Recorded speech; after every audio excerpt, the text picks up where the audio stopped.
کہ ایک یہودی نوجوان جو رسول پاک سے محبت کرنے لگا، اتنی محبت اس کے دل میں آ گئی، مذہباً یہودی ہے، مسلمان نہیں ہے، بس رسول اللہ کے جو چہرے کو دیکھا نا تو وہ آپ کے حسن پر گویا قربان ہو گیا، اور رسول اللہ کے حسن پر، آپ کے چہرے کو دیکھ کر کہ اتنا حسین، اتنی زلفیں پیاری اور آنکھیں اتنی پیاری اور ہونٹ اتنے مبارک اور گفتگو کا انداز اتنا پیارا، ایک نگاہ جو اس کی پڑی تو بس دل و جان سے قربان ہو گیا رسول اللہ پر۔ اب وہ بار بار مسجد نبوی کے دروازے سے گزرتا ہے اور ترچھی نگاہوں سے دیکھتا ہے کہ آمنہ کے لال جلوہ گر ہوں تو چہرے پر نگاہیں پڑ جائیں تو دل باغ باغ ہو جائے۔ موقع پاتا ہے، کبھی کسی بہانے سے، کبھی کسی بہانے سے، کبھی کسی بہانے سے، جانتا ہے کہ مذہباً یہودی ہوں، اگر کسی نے دیکھا کہ بار بار مسجد نبوی کے دروازے سے گزرتا ہوں، کسی کو شک ہوا کیا مسئلہ ہے، کیا ماجرا ہے، کیا معاملہ ہے، پوچھیں گے مجھ سے کیوں گزرتا ہے، اور خاندان کے لوگوں نے دیکھ لیا، انہیں شک ہو گیا تو کاٹ دیں گے، مار دیں گے، ہمارے مذہب کا بندہ یہودی ہو کر مسلمانوں کی طرف تو راغب ہونے لگا ہے، تو وہ مسلمانوں سے بھی ڈرتا تھا اور اپنے خاندان والوں سے بھی ڈرتا تھا، بڑے موقع ڈھونڈ ڈھونڈ کر گزرتا ہے دروازے سے، اور رسول پاک اندر بیٹھے ہوتے ہیں تو ترچھی نگاہوں سے دیکھتا ہے، چہرہ مصطفیٰ پر نظر پڑ جاتی ہے تو دل باغ باغ ہو جاتا ہے، اور اگر رسول پاک نظر نہیں آتے تو دل بے چین ہو جاتا ہے، بے قرار ہو جاتا ہے۔ ایک دفعہ گزرا، دروازے سے دیکھا کہ رسول پاک جلوہ گر نہیں ہے، تھوڑی دیر بعد پھر گزرا، پھر رسول پاک نظر نہیں آئے، پھر گزرا، پورا دن گزر گیا مگر محمد مصطفیٰ کی زیارت اسے نہ ہو سکی۔ اگلے دن آیا، پھر گزرا لیکن حضور کو نہ دیکھ سکا، تو یوں کچھ اس کے دن زیادہ گزر گئے اور اسے آمنہ کے لال کی زیارت نہ ہوئی۔ تو کہتے ہیں کہ اس کے بعد اس کے چہرے کا رنگ اڑ گیا، دل اتنا بے چین اور بے قرار ہوا کہ اس کی طبیعت نڈھال ہو گئی فراق مصطفیٰ میں، کہ چہرہ مصطفیٰ نہیں دکھتا، تو زندگی اس کی بالکل سادہ ہو گئی اور لباس بوسیدہ ہو گیا ہے، اور وہ عشق مصطفیٰ میں تڑپتا ہے، بلکتا ہے، سلگتا ہے، کسی کو کہہ نہیں سکتا اپنے دل کی بات کہ اندر کیا بات ہے، کھانا چھوڑ دیا اور پینا چھوڑ دیا فراق مصطفیٰ میں، مذہباً یہودی ہے، عشق مصطفیٰ میں، اب یہ بات کسی کو بتا بھی نہیں سکتا، کمزور ہو گیا، چلنے پھرنے سے رہ گیا، پہلے جو ایک آسرا تھا کہ دوڑ کر جاؤں، دروازے کے قریب سے گزروں، شاید محمد مصطفیٰ نظر آ جائیں تو دل باغ ہو جائے، اب وہ چلنے سے بھی گیا، حتیٰ کہ بستر پر آن لگا، اور اس کا باپ بڑے بڑے حکیموں کو لے آیا، طبیبوں کو لے آیا، مگر اس کے بیٹے کا علاج نہ ہو سکا۔ ماں ہے سارا دن بیٹے کے پاس بیٹھی ہے چارپائی پکڑ کر، شاید کہ بیٹا ٹھیک ہو جائے، تندرست ہو جائے، توانا ہو جائے، مگر جسمانی بیماری ہو تو بندہ ٹھیک ہو، مریض عشق کی کیا دوا، نہ کسی طبیب کے پاس، نہ حکیم کے پاس، نہ ڈاکٹر کے پاس، بڑے بڑے اطباء کو لایا گیا مگر کوئی بھی اس یہودی نوجوان کا علاج نہ کر سکے۔ الغرض معاملہ یہاں تک پہنچا کہ اس نوجوان کی آنکھیں بند ہو گئی بستر پر، اس کا جسم بالکل جواب دے گیا، باپ پاگلوں کی طرح مدینے کی گلیوں میں گھومتا ہے، جوان بیٹا بیمار ہو جائے، اللہ تعالیٰ بچائے ایسے مشکل لمحات سے، کسی باپ پر، بڑے باپ پر اللہ تبارک و تعالیٰ ایسا وقت نہ لائے، جوان بیٹا ہو، ایک ہو، ماں باپ کا لخت جگر ہو، بستر پر پڑا ہے اور اب جسم جواب دے چکا ہے، آنکھیں نہیں کھولتا، زبان نہیں ہلاتا، ماں بھی دیوانوں کی طرح چار پائی پکڑ کر رو رہی ہے، باپ مدینے کی گلیوں میں چکر لگا رہا ہے، کوئی پوچھنے والا نہیں، کوئی سہارا نہیں، بالآخر باپ جب تنگ آ گیا اور اسے یقین ہو گیا کہ اب اس کے بیٹے کی زندگی کا آخری وقت آ چکا ہے، باپ بیٹے کے قریب آیا اور آ کر کہا کہ میں تیرا علاج تو نہ کروا سکا، تجھے تندرست و توانا تو نہ کر سکا، اے میرے بیٹے مجھے لگتا ہے تیرا وقت آخر ہے، لیکن میں تجھ سے یہ سوال کرتا ہوں، اگر تیری کوئی خواہش ہو جو تو کرنا چاہتا ہے اور وہ پوری نہ ہوئی ہو تو تو بتا، تیرا یہ بوڑھا باپ تیری آخری خواہش کو تیرے مرنے سے پہلے ضرور پورا کرے گا۔ نوجوان یہ باتیں، آنکھیں بند ہے، جسم تندرست، ہلنے کے قابل نہیں، لیکن باپ کی آواز کو جب سنا تو اس نے ہمت پکڑی اور کہا کہ ہاں ایک بات ہے، آپ مجھ سے وعدہ کریں، مجھ سے لڑیں گے نہیں، جھگڑا نہیں کریں گے، اور وعدہ کریں کہ میری اس خواہش کو پورا کریں گے جس خواہش کا میں اظہار کروں گا۔ کہا کہ بیٹا یہ بھی کوئی بات، وقت ہے وعدہ لینے کا، جوان بیٹا ہے، چارپائی پر ہو، موت کے سرحانے پر ہو، اور باپ سے تو وعدہ لے رہا ہے، تو جو بات کہے گا ہر حال میں اسے پورا کروں گا، اگرچہ مجھے اپنی زندگی داؤ پر لگانی پڑے۔ تو اس بیٹے نے بڑی ہمت کے ساتھ کہا کہ ابا جی بات یہ ہے، کچھ عرصہ ہوا ہے اس دل میں مسلمانوں کے نبی محمد مصطفیٰ کی محبت کو جگہ دے چکا ہوں،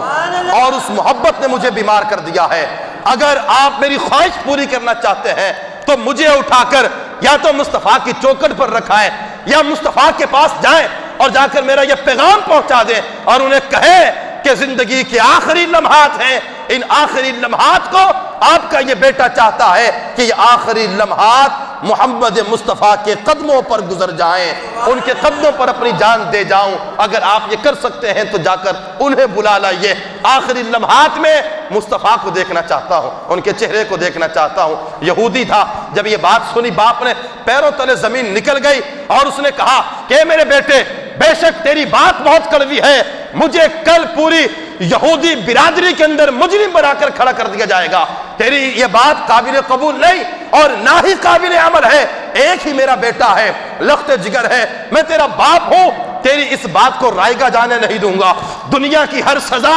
قبول کرنے کے لیے تیار ہوں، اسرائیلی برادری میں مجرم بننے کے لیے بھی تیار ہوں، لیکن تیری اس فرمائش کو پورا ضرور کروں گا۔ وہاں سے نکلا، سیدھا مسجد نبوی کے دروازے پر آیا، اور آ کر رسول پاک کو آواز دی، رسول پاک دروازے پر آئے اور پوچھا پہچان گئے یہودی ہے، کیوں آیا ہے، کیا مقصد ہے، کیا کام ہے تیرا، اور کیوں آوازیں دیتا ہے؟ اس نے کہا کہ محمد میرا ایک جوان سال بیٹا ہے اور دل ہی دل میں آپ سے محبت کرتا ہے، یوں اس کی طبیعت خراب ہے اور یوں وہ بیمار ہے، بستر پر پڑا ہے، زندگی کے آثرات ختم ہو گئے، بالکل موت کے قریب آ چکا ہے، اور اس کے جسم میں اب جان باقی نہیں رہی، زبان نہیں ہلا سکتا، آنکھیں نہیں کھول سکتا، بدن حرکت نہیں کرتا، لیکن وہ آپ سے محبت کرتا ہے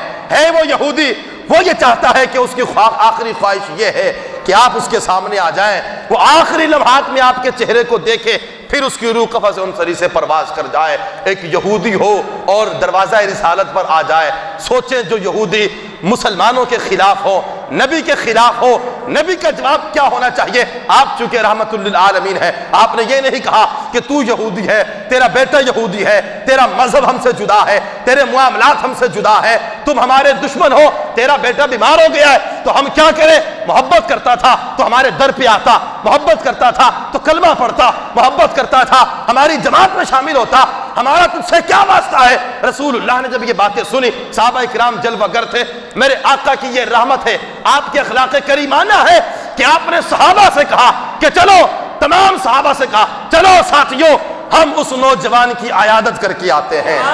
یہ رسول پاک کی محبت، یہ اخلاق ہے، یہ اخلاق تو سب بیان کرتے ہیں، یہ اخلاق بیان ہونے چاہیے کہ رسول پاک کے اخلاق کتنے عالی ہیں، آپ کا جو تعلقات ہے لوگوں کے ساتھ رہنا اور زندگی بسر کرنا، اس میں آپ کی عادات کریمہ کیا تھی؟ بے شک آپ رحمت للعالمین بنا کر بھیجے گئے، ہر ایک سے آپ کا اخلاق بہت ہی اچھا تھا، اگرچہ یہودی تھا لیکن آپ اس کی عیادت کے لیے آپ کے گھر سے نکل پڑے۔ دشمن آ جائے اس کے لیے چادر بچھانا یہ رسول اللہ کی سنت ہے، دشمنوں کو بد دعا دینے کے بجائے انہیں دعا دینا یہ بھی رسول اللہ کی سنت ہے۔ بے شک رسول اللہ نے دشمنوں کو معاف کیا، دشمنوں کو معاف کرنا سنت رسول ہے، سنت مصطفیٰ ہے، سنت نبی ہے، لیکن دشمن میں اور غدار میں فرق کرنا ہوگا۔ دشمن اور ہوتا ہے اور غدار اور ہوتا ہے۔ دشمن وہ ہوتا ہے جو تکلیف پہنچائے، جو آپ کی بات کی مخالفت کرے، لیکن غدار وہ ہوتا ہے جو آپ کو گالی دیتا ہے، جو آپ کی توہین کرتا ہے، جو آپ کی تنقید کرتا ہے۔ یہ نبی کے اخلاق ضرور ہے کہ یہودی کے گھر پر گئے، جا کر اس کی عیادت فرمائی، دشمن آئے ان کے لیے چادریں بچھائی، دشمنوں کو بددعا نہیں دی، ہاتھ اٹھائے اور ان کے لیے دعا فرمائی۔ یہ آپ کے اخلاق ہیں، یہ بتانے چاہیے، ضرور قوم کو بتانے چاہیے، مگر یہ بھی تو بتایا جائے کہ جب رسول پاک نے مکے کو فتح کیا اور بڑے بڑے دشمن آپ کے سامنے آئے تو آپ نے سب کے لیے معافی کا اعلان کیا، تمام لوگوں کو معاف کر دیا، حتیٰ کہ حضرت ابو سفیان رضی اللہ تعالی عنہ جو سب سے بڑے دشمن تھے، کئی جنگوں میں رسول اللہ کے مقابلے میں آئے، جب انہوں نے کلمہ پڑھ دیا تو نہ صرف انہیں معاف کیا بلکہ ان کے گھر کو دارالامان قرار دے دیا، کہا جتنے بھی ہمارے دشمن ہیں وہ ابو سفیان کے مکان میں اگر داخل ہو جائیں گے تو انہیں کچھ نہیں کہا جائے گا، ان کے لیے امان ہے، جو مکہ میں داخل ہو جائیں گے ان کے لیے امان ہے، جو اپنے گھر کے دروازوں کو بند کر دے گا اس کے لیے امان ہے۔ لیکن اسی فتح مکہ کے موقع پر ایک بندہ جس کا نام ابن خطل تھا، وہ کعبے کے اندر بھاگ کر گیا، نہ صرف کعبے میں بلکہ کعبے کی دیوار اور جو غلاف کعبہ تھا ان دونوں کے درمیان میں جا کر چھپ گیا۔ کئی دشمنوں کو رسول پاک نے معاف کیا، کہا جو دروازہ بند کر لے مسلمان نہیں ہے، ہمارا دشمن تھا اسے ہم کچھ نہیں کہیں گے، ہمارا دشمن ہے ابو سفیان کے مکان میں چلا جائے کچھ نہیں کہیں گے، ہمارا دشمن ہے کعبے میں چلا جائے کچھ نہیں کہیں گے۔ یہ بھی دشمن تھا، نہ ابو سفیان کے مکان میں گیا، نہ مکان کے دروازے کو بند کیا، نہ صرف کعبے میں آیا بلکہ دیوار کعبہ غلاف کعبہ کے درمیان میں آ کر چھپا۔ اور اس بات کی خبر جب رسول پاک کو دی گئی کہ یا رسول اللہ صلی اللہ علیہ وسلم فلاں شخص جو ہے وہ غلاف کعبہ اور دیوار کعبہ کے درمیان میں چھپا ہوا ہے، جب رسول پاک کو اس کا پتہ چلا، وہ نبی جنہوں نے کئی دشمنوں کو معاف کیا تھا، آپ نے حکم جاری کیا کہ اس بندے کو غلاف کعبہ کے اندر سے نکال کر اسی مقام پر اسے قتل کر دیا جائے۔ یہ بھی تو رسول اللہ کی سنت ہے، اس کے قتل کا حکم کیوں دیا، دیگر لوگوں کو معاف کیوں کیا؟ حالانکہ وہ بھی مشرک تھے، حالانکہ وہ بھی یہود و نصارہ تھے، جس طرح یہ تھا دوسروں کو معاف کیا مگر اسے معاف نہیں کیا۔ فرق یہ تھا کہ وہ دشمن تو تھے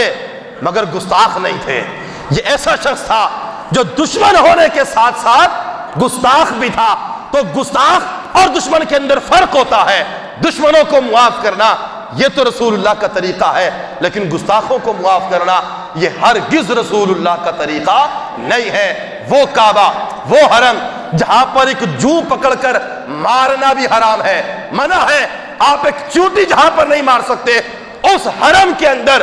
اس کعبے کے اندر رسول پاک نے حکم دیا کہ وہ بندہ جو غلاف کعبہ میں چھپا ہوا ہے اسے نکالو اور اسے اسی مقام پر قتل کرو۔ گویا یہ رسول اللہ کا اعلان تھا کہ قیامت تک بڑے بڑے اسلام کے جو دشمن ہیں انہیں معاف کیا جا سکتا ہے، لیکن گستاخ رسول اگر خلاف کعبہ کے اندر بھی آ کر چھپ جائے تو اسے وہاں سے نکال کر اسی مقام پر قتل کیا جائے گا۔ یہ رسول اللہ کی سنت مبارکہ ہے۔ تو رسول پاک صلی اللہ علیہ وسلم صحابہ کے ساتھ اس یہودی کے گھر پہ چلے گیا اور آپ نے جا کر اس کی عیادت کی، اور عیادت کرنے کا اجر اتنا ہے، کوئی بندہ بیمار ہو جائے رسول پاک فرماتے ہیں اگر کوئی بندہ کسی مریض کے پاس عیادت کرنے کے لیے صبح جائے تو شام کو جائے تو اگلی صبح تک 70,000 فرشتے اس کے لیے استغفار کرتے رہتے ہیں۔ جو بیمار ہو جائے ان کی بیمار پرسی کرنی چاہیے، عیادت کرنی چاہیے، اور جا کر اس کے سامنے اچھی اچھی باتیں کرنی چاہیے، انہیں سمجھانا چاہیے، اور بہتر یہ ہے کہ اس کے لیے کچھ پھل لے جائے، اور اس سے بہتر یہ ہے کہ اسے کچھ نقد رقم دے کر آئیں جس سے وہ اپنے ضروریات کے اندر اسے استعمال کر سکے۔ تو الغرض حضور جب پہنچے اس یہودی کے مکان میں، وہ نوجوان جو اپنی چارپائی پر لگا ہوا تھا اور قریب الموت تھا، کہتے ہیں کہ اس کے باپ نے گھر میں داخل ہو کر کہا، فوراً اپنے بیٹے کو دیکھ کر کہا کہ دیکھو تمہارے نگاہ عقیدت آ گئے۔ راوی لکھتا ہے کہ یہ جملہ سننا تھا، ایسا محسوس ہوا کہ اس نوجوان کے جسم سے نکلنے والی روح محمد مصطفیٰ کا نام سن کر گویا واپس پلٹ آئی، اور وہ نوجوان اٹھ کر بیٹھ گیا، اور اس نے رسول اللہ کو دیکھا تو رونے لگا سسکیاں باندھ کر، اور کہا کہ اے محمد صلی اللہ علیہ وسلم، ایک عرصے سے میں آپ سے محبت کرتا ہوں، مشکل یہ ہے کہ موت کا وقت آ چکا ہے اور قریب الموت ہو چکا ہوں، اور چاہتا یہ ہوں کہ کلمہ پڑھوں اور آپ کا امتی بن جاؤں، کلمہ پڑھوں مسلمان ہو جاؤں۔ مشکل یہ ہے اس وقت میں کیا میرا کلمہ پڑھنا قبول ہوگا؟ کیا اس وقت میں کلمہ پڑھ لوں کیا میری بخشش ہو سکتی ہے؟ امام الانبیاء کی رحمت پر قربان جائیے، آپ مسکرائے اور مسکرا کر کہا کہ تو کلمہ پڑھ، کلمہ پڑھنا تیرا کام ہے اور رب سے بخشوانا یہ مجھ نبی کا کام ہے۔ مسلمان ہو گیا کلمہ پڑھ کر، اور اپنا چہرہ، اپنا سر رسول پاک کے قدموں میں رکھا، اور کچھ ہی دیر کے اندر اس کی روح قفس انصری سے پرواز کر گئی۔ انا للہ و انا الیہ راجعون۔ نوجوان یہودی ساری زندگی اسلام سے دور رہا، آخری لمحات صرف رسول اللہ کے قدموں میں اس نے گزارے، کلمہ پڑھا، رسول پاک نے فرمایا کہ تو کلمہ پڑھ لے، اگلا کام ہمارا ہے۔ تو محبت مصطفیٰ کیا دیتی ہے، یہ صلہ دیتی ہے محبت مصطفیٰ۔ ساری زندگی بندہ یہودی رہا، لیکن دل میں جو محبت تھی وہ محبت اسے صلہ دے گئی۔ اس نے کلمہ مصطفیٰ کے پڑھانے سے پڑھا، اس نے کلمہ رسول اللہ کے پڑھانے سے پڑھا،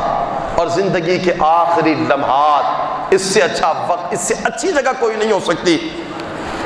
لوگوں کا تو یہ آرزو ہے کہ ایمان پہ دے موت مدینے کی گلی میں۔ یہاں تو علماء اولیاء یہ دعائیں کر رہے ہیں کہ مدینے کی گلی میں موت آ جائے، یہ بڑی یعنی انعام و اکرام کی بات ہے۔ لیکن جس کو موت رسول اللہ کے قدموں پر آئی ہو، اس کا مقام دیکھیے کیا ہوگا۔ جب اس کا انتقال ہو گیا تو اس کے باپ نے کہا رسول اللہ سے کہ آپ اس کا جنازہ لے جائیں، کیونکہ یہ مسلمان ہو گیا ہے اور ہم یہودی ہیں، تو یہ مسلمانوں کی امانت ہے، اس کا ہمارے مذہب سے کوئی تعلق نہیں۔ تو رسول پاک نے صحابہ کو حکم دیا کہ اس کا جنازہ اٹھاؤ اور مدینے کی گلیوں میں گھماؤ۔ دیکھیے بندہ کتنا خوش نصیب تھا، اس کا جنازہ اٹھایا گیا، غسل دیا گیا، کفن پہنایا گیا، اور اس نوجوان کی نماز جنازہ خود رسول اللہ نے پڑھائی۔ اور اس کا جنازہ اٹھا کر جب لے جایا جا رہا تھا جنت البقیع کی طرف، تو دیکھا گیا کہ رسول پاک صلی اللہ علیہ وسلم اپنے پنجے زمین پر رکھ کر چل رہے تھے۔ پورا پاؤں آپ زمین پر نہیں رکھتے تھے، پنجے رکھتے تھے، اور آپ نے ایڑیاں اٹھائی ہوئی تھی، صرف پنجے رکھ رکھ کر آپ چل رہے ہیں۔ کسی نے پوچھا یا رسول اللہ صلی اللہ علیہ وسلم، زمین پر بہت جگہ ہے، وسعت ہے، آپ پورا پاؤں کیوں نہیں رکھتے؟ تو رسول پاک نے فرمایا کہ جو میں دیکھتا ہوں وہ تم نہیں دیکھ سکتے۔ اس عاشق صادق کے جنازے میں آسمان سے رب کے اتنے فرشتے آئے ہیں کہ مجھے زمین پر پورا پاؤں رکھنے کی جگہ بھی میسر نہیں آ رہی۔ اس کے بعد اس کا جنازہ جنت البقیع میں لے جایا گیا، رسول پاک خود اس کی قبر میں اترے اور اس کے جنازے کو خود اپنے ہاتھوں سے اٹھا کر اسے قبر میں اتارا، اور اپنے ہاتھوں سے اس کی قبر پر رسول پاک نے مٹی ڈالی۔ یہ محبت مصطفیٰ ہے جو آپ کو ہم نے کہا اولاد دنیا میں کام آ رہی ہے۔ کوئی اولاد ہے کہ مرنے کے بعد سال دو سال آئے گی، قبر پر فاتحہ پڑھے گی، آپ کی برسی کا اہتمام کرے گی، لیکن رسول اللہ کی محبت ہمیشہ قبر میں کام آئے گی، حشر کے میدان میں بھی آپ کے کام آئے گی، چاہے وہ پل صراط ہو، چاہے وہ حوض کوثر ہو، چاہے وہ میزان کا معاملہ ہو۔ مشکل کی ہر جگہ پر امام الانبیاء سامنے جلوہ گر ہوں گے، لیکن یہ محبت اسی کے کام آئے گی کہ جس نے دنیا کے اندر آقا دو جہاں سے محبت کی ہوگی۔ وآخر دعوانا الحمدللہ رب العالمین۔